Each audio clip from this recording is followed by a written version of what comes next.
rational and logical standards of believability before we take appropriate action. Siguradong bibigyang kulay na naman ng mga trolls ang mga tanong na ito. Dignify disinformation. That is my question. Thank you, Mr. President. Majority Leader. I cannot answer the questions. Our distinguished colleague, our Senate President pro tempore, would like to be recognized to avail of the privilege hour. May we recognize our distinguished colleague, Senator Ping Lacson. The President pro temp, Senator Ping Lacson, is recognized. Thank you, Mr. President. Mr. President, distinguished colleagues, I rise today on a matter of personal and collective privilege.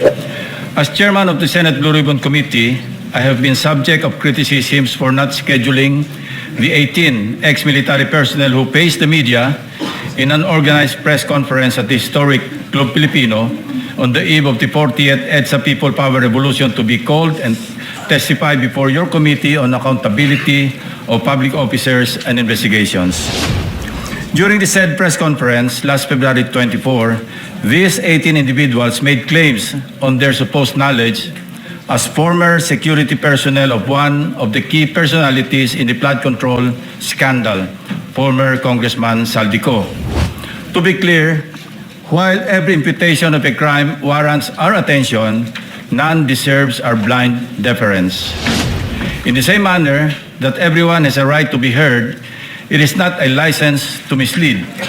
Hence, while I reserve judgment on the merits of the testimonies, I am duty-bound to raise questions of logic and, at the very least, basic mathematics.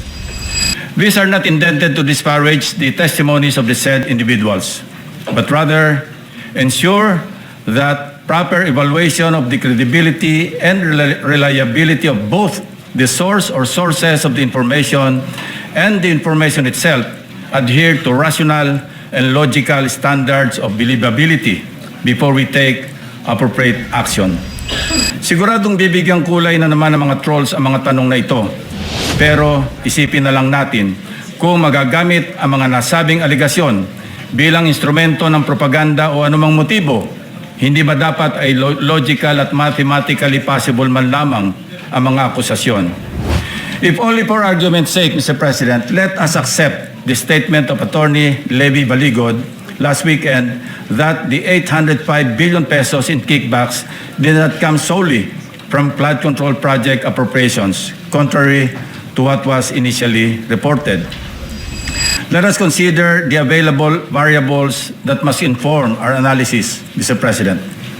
As earlier computed by the late Senator Ramon Revilla Sr. and further corroborated by Mr. Curly Discaya during one of our BRC hearings, 1 million pesos approximately weighs 1 kilogram. Basically, this means that the two executive assistants of Zaldy Co, assisted by 18 ex-military personnel and other unnamed personalities, received, unloaded, repacked, and reloaded and moved 805,000 kilograms or 805 metric tons in paper bills over a certain period of time.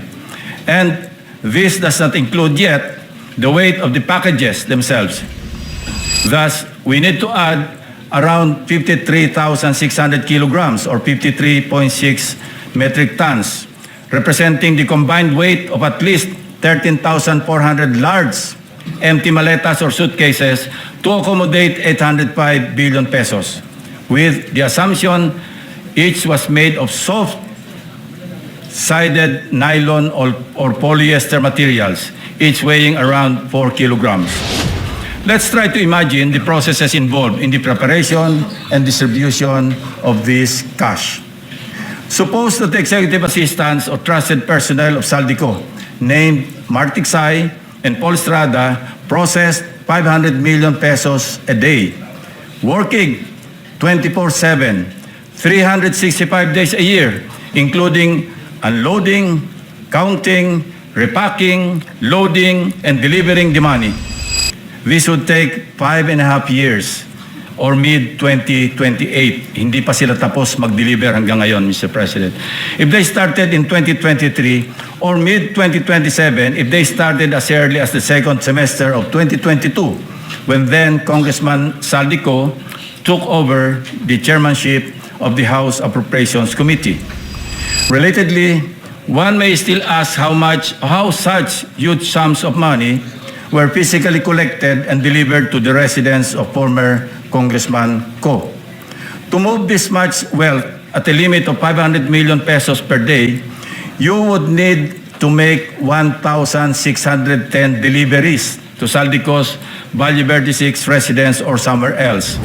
Unloading, unpacking, repacking, reloading, and again delivering to different individual recipients. Even if they do it every single day of the year, it would take them 4.4 years to complete the 800 million peso deliveries, Mr. President. We can only imagine the logistical nightmare involved in the magnitude of the operations of former Congressman Zaldy Co. By the way, following the joint narrative of the 18 security personnel, magkano ang natirang kickback kay Zaldy Co? Zero? Was he just a messenger? Nabanggit ng 18 security personnel sa kanilang affidavit na ang bahay ni Congressman Zaldy Co sa Valle Verde 6, Pasig City ay naging bagsakan ng cash kung saan din ginagawa ni MAG-TESITFY, John Paul Estrada at iba pang empleyado ang pagbibilang at pag-impake ng mga ito sa iba't ibang lalagyan. Since former Congressman Zaldy Co served as chairman of the House Appropriations Committee from July 2022 to January 2025, his supposed influence and access to the national budget, assuming he exercised full and unlimited control, were during the period 2023 and 2024 or for a full 2 years. We are also saying here that 85 billion worth of paper bills were encashed from our bank reserves over the years. According to a Bangko Sentral ng Pilipinas, the total physical cash in 2024, meaning the paper bills as well as coins that were currently held by the public and circulating in the economy, including those inside bank vaults, that year stood at 2.7 trillion pesos. That would mean that 400 billion or half of the 805 billion out of the 2.7 trillion pesos of physical cash of 114 Filipinos passed through a single individual, equivalent to around 15% of the total physical cash, both in circulation and those kept in all the bank vaults. Going back to the 805 billion pesos in totality, that was solely and exclusively at Zaldy Co's disposal in 2023 and 2024.